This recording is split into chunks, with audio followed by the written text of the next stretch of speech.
হাই friends, নমস্কাৰ। আশা কৰিছোঁ আপোনালোক সকলোৱে ভালে আছে। মই লৈ আহিছোঁ যে ৰঙালাওৰ ৰেচিপি। ৰঙালাওখিনি কাটি টুকুৰাকৈ খৰাহি এটাতে ধুই পানীখিনি টুকি ল'লোঁ।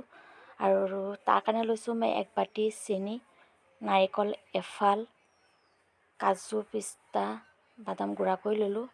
আৰু 5 পিচ লৈছোঁ কেকখিনি গুড়া কৰি লৈছোঁ হাতেৰে মোহাৰি। তাৰপিছত 1 বাটি লৈছোঁ চাউলৰ গুড়ি, বেকিং চ'ডা আৰু ৰিফাইন তেল। এতিয়া মই কেৰাহীখন পাতি গৰম কৰি ল'লোঁ। ইয়াতে লাওখিনি ঢালি দিছোঁ।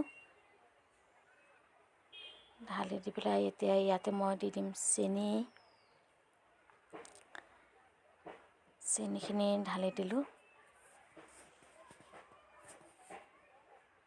সোৱাদ অনুযায়ী নিমখ,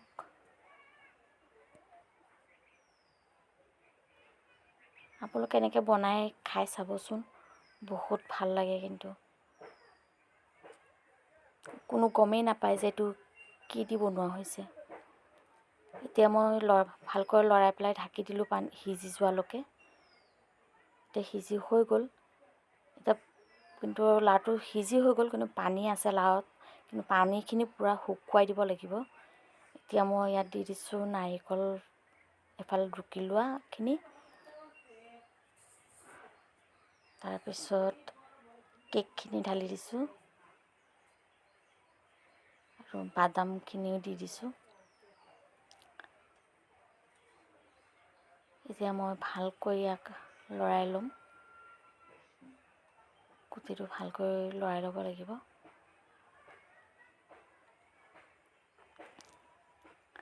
আৰু ইয়াত পানী অকণো থাকিব নোৱাৰিব।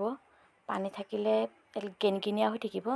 পানীটো পূৰা শুকুৱাই দিব লাগিব। গেছটো কমাই দি পানীটো যিমান পাৰে শুকুৱাই টান কৰি ল'ব।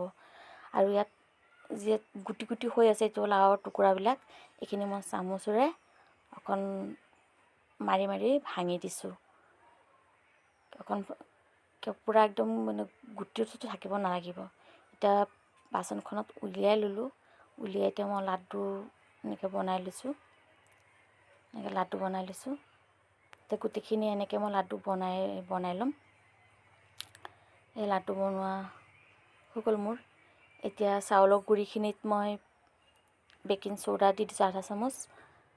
তাৰপিছত সোৱাদ অনুযায়ী নিমখ দি পেলাই মিহলাই এতিয়া ইয়াত পানী দি ইয়াত বেটাৰটো বনাই ল'ম।